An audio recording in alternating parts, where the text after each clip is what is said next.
And for the sake of propriety, I will be switching these mic covers for safety.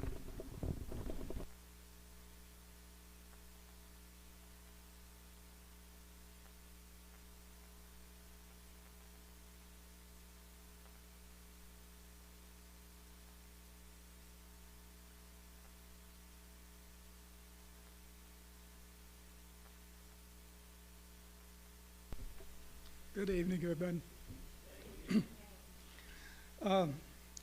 Okay, I've got 3 poems. The first one just came out in Flying South. This is published by the Winston-Salem Writers. And this one just came out. We got in the mail yesterday, I think. This is called Aunt Sarah Hula Hoops. She swings her hips in circles, keeps the hula hoop riding in orbits, her short gray hair shining in the noon sun, bright as the smile on her wrinkled, round face. Her flowered apron wafts in the breeze. She has no reason for joy.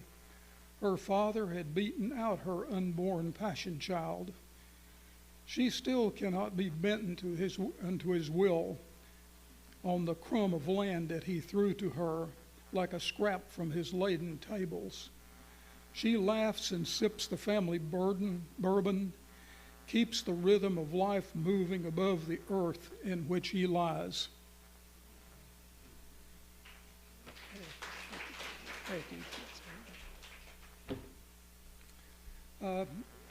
This is my book that just came out.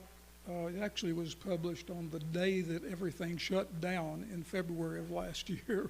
So it hadn't gotten much traction because of that, I suppose. But anyhow, I want to read the title poem from it. It's called A Place Where Trees Had Names.